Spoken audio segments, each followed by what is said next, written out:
आप देख रहे हैं गंदेव न्यूज नेटवर्क, वागड़ क्षेत्र का सबसे भरोसेमंद न्यूज चैनल। युवा संसद के बाद अब जयपुर बाल महोत्सव में चमका वागड़ का सितारा अथर्व जोशी। बांसवाड़ा जिले के ठीकरिया गांव निवासी प्रतिभाशाली छात्र अथर्व जोशी ने एक बार फिर पूरे वागड़ क्षेत्र का नाम रोशन किया है। कुछ माह पूर्व जयपुर में आयोजित युवा संसद कार्यक्रम में राजस्थान के मुख्यमंत्री की भूमिका निभाकर अपने प्रभावशाली भाषण से सभी का दिल जीतने वाले अथर्व ने अब जयपुर बाल महोत्सव 2026 में शानदार प्रदर्शन कर नई उपलब्धि हासिल की है। अथर्व जोशी, पिता Rahul Joshi, PM Shri MGGS Khandu colony Banswara के छात्र हैं। 4 से 6 मई तक जयपुर में आयोजित 3 दिवसीय बाल महोत्सव में अथर्व ने अपनी प्रतिभा, रचनात्मक सोच और वागड़ की स्थानीय संस्कृति को बेहद प्रभावशाली ढंग से प्रस्तुत किया। कार्यक्रम के दौरान उन्होंने विभिन्न गतिविधियों में सक्रिय भागीदारी निभाते हुए अपनी आकर्षक प्रस्तुति से सभी का ध्यान अपनी ओर खींचा। महोत्सव में देश भर से आए प्रतिभाशाली विद्यार्थियों के बीच अथर्व ने अपनी अलग पहचान बनाई।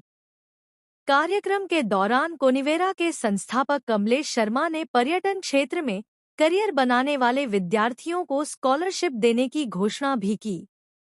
इस अवसर पर शिक्षा मंत्री मदन दिलावर, पूर्व शिक्षा मंत्री डॉक्टर BD कल्ला, जल संसाधन मंत्री सुरेश सिंह रावत सहित कई गणमान्य अतिथि उपस्थित रहे। समापन समारोह में अथर्व जोशी को प्रमाण पत्र एवं स्मृति चिन्ह देकर सम्मानित किया गया। वहीं भारतीय जनता पार्टी के पूर्व प्रदेश अध्यक्ष सतीश पुनिया ने भी अथर्व की प्रतिभा की सराहना करते हुए उन्हें शाबाशी दी। अथर्व की इस उपलब्धि से परिवार सहित पूरे वागड़ क्षेत्र में खुशी का माहौल है। त्रिवेदी मेवाड़ा ब्राह्मण समाज समेत अनेक सामाजिक संगठनों और क्षेत्रवासियों ने अथर्व को उज्जवल भविष्य की शुभकामनाएं देते हुए बधाई प्रेषित की है। नमस्ते, मैं अथर्व जोशी बांसवाड़ा से आज जयपुर में आयोजित डिजिटल बाल मेला में मैं अपने बांसवाड़ा का भी प्रेजेंटेशन दे रहा हूँ। इसकी शुरुआत 30 अप्रैल से हुई थी, जब पहली बार बांसवाड़ा से बहुत बच्चों ने ट्रायल दिया था। इसमें से मेरा सिलेक्शन हुआ बांसवाड़ा को रिप्रेजेंट करने के लिए जयपुर, और 3 मई को जयपुर आ करके और मैंने तैयारी की। उसके बाद 4 मई से 2 दिन तक मैंने बांसवाड़ा को रिप्रेजेंट किया। आइए दोस्तों, मैं आपको दिखाता हूँ कि बांसवाड़ा की झंडियाँ किस तरह दिखती। तो सबसे पहले ये है हमारी जनजातीय वस्त्र, जैसे कि ये है ओढ़नियाँ, ये है धोती कुर्ता और ये है कुछ महिलाओं के वस्त्र। ये है हमारी जनजातीय महिलाओं की गहने या फिर ज्वेलरी, जो कि हमारे आदिवासी क्षेत्र में बहुत फेमस है।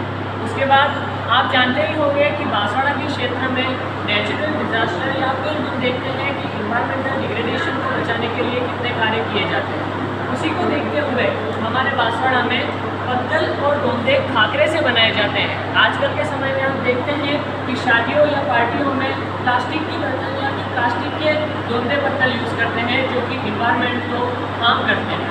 जबकि ये डोंदे पत्तल ऐसे हैं जो यूज़ करने के बाद अगर इन्वायरमेंट में डाल भी दिए जाएँ तो वो एज ए मैन्योर यूज होते हैं। आइए दोस्तों, मैं आपको बताता हूँ बांसवाड़ा की सबसे फेमस चीज़ दूध बनिया, जो कि पत्तों के बीच में रख करके और उड़द दाल को एक रोटी का शेप दे करके और कंडे के बीच पकाई जाती है। साथ ही यह दूध और दही के साथ खाई जाती है।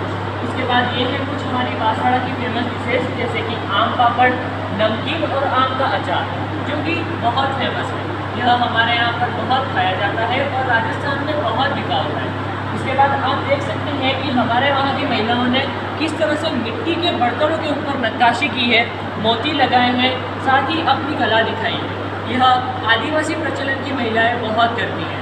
उसके बाद आपको दिख रहा होगा कि ये बैम्बू की स्टिक की बनी हुई एक टोकरी बनी हुई है, जिसे आदिवासी क्षेत्र में सानिया कहते हैं, जो कि रोटी रखने के काम में आता है। साथ ही दोस्तों, ये है हमारे वहाँ के धनुष और बाण, जिसको तीर कमान कहते हैं। यह इसकी सबसे अधिक और अच्छी बात यह है कि यह पूरी तरह से औरतों के द्वारा बनाया गया हुआ है। कहा जाता है कि 18वीं शताब्दी के बाद तिरकर समाज का जब प्रचलन हुआ, उस समय से तिरकर समाज की औरतें आज तक यह तीर कमान बनाती हैं, जो कि महिला सशक्तिकरण का प्रभाव दिखाती है। साथ ही यह है हमारे वहाँ की कुछ रिलीजियस प्लेसेस, जैसे कि त्रिपुरा सुंदरी मंदिर, गणेश भगवान का मंदिर और साथ ही ब्रह्मा जी का मंदिर। दोस्तों, जयपुर बाल मेला में 5 तारीख को हमारे पुष्कर के एक कैबिनेट मिनिस्टर आए थे, जो कि अजमेर से बिलोंग करते हैं। पहला ब्रह्मा जी का मंदिर पुष्कर में है और दूसरा हमारे बांसवाड़ा में स्थित छींच में स्थित है, जो कि एक काले पत्थर की मूर्ति है और यह मूर्ति 12वीं शताब्दी से लगाकर आज तक वहीं पर स्थापित है, जो कि एक चतुर्भुज मूर्ति है। बांसवाड़ा की टूरिस्ट प्लेस है, जैसे कि चाचा कोला। आप जानते ही होंगे कि बांसवाड़ा को द सिटी ऑफ 100 आइलैंड्स के नाम से जाना जाता है, क्योंकि यह टूरिज्म के नाम पर बहुत ही स्पेशलिस्ट है। मानसून के समय में ऐसा लगता है जैसे कि प्रकृति अपना प्रेम दिखा रही है। एक तरफ राजस्थान में रेतीले टीले और गर्म हवाएं चलती हैं, जबकि बांसवाड़ा के क्षेत्र में बहुत ठंडी हवाएं और ऐसे छोटे छोटे अनगिनत आइलैंड्स दिखते हैं।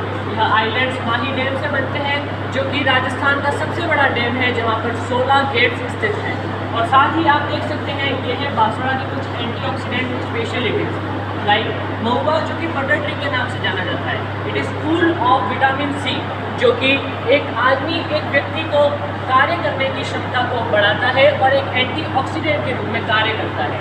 यह है टीम्बू यानी कि परमिशन। इसमें बहुत सारे ऐसे फायदे होते हैं, जैसा कि एक फ़ायदा मैं आपको बताऊं, ये इजी टू डाइजेस्ट और पाचन क्रिया में बहुत कार्यरत होता है, जिसकी वजह से आदमी कार्य ज़्यादा कर पाता है। ये है हमारे बांसवाड़ा के अड़थुना के मंदिरों की नक्काशी, जो कि राजस्थान में बहुत प्रचलित है।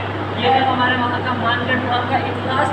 आप जानते ही होंगे कि पंजाब में जलियांवाला बाग होने के बाद वहाँ आज भी सारी बुक्स में दिखाया जाता है, लेकिन क्या आप जानते हैं कि हमारे बांसवाड़ा में भी एक ऐसा मानगढ़ धाम इतिहास है, जहाँ पर कि हमारे आदिवासी लोगों ने 1500 लोगों ने अपनी जान दे दी थी और साथ ही वहाँ के क्षेत्र को आज़ाद करवाया था। तो धन्यवाद दोस्तों।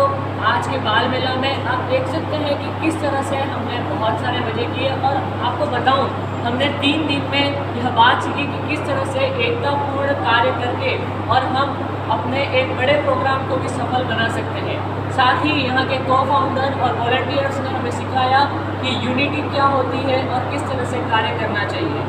दोस्तों, बांसवाड़ा के बारे में मैं आपको बताऊं तो 2 फसलें रह रही हैं, एक है चावल की और एक है मक्का की, जो सबसे ज़्यादा अधिक वहाँ पर उगाई जाती है। इसके डेटाज आप देख सकते हैं, जो कि यहाँ पर स्थित है। साथ ही दोस्तों, जयपुर बाल मेले में हमें बहुत मज़ा आया और साथ ही यहाँ पर आके हमने सारों की संस्कृति और प्रचलन देखा, और जिससे कि हम बहुत कुछ सीखे और हमारे बीच में भाईचारा और एकता बढ़ी। धन्यवाद। हर खबर सबसे पहले पाने के लिए अभी सब्सक्राइब करें गांधीव न्यूज नेटवर्क, क्योंकि खबर वही जो सबसे तेज।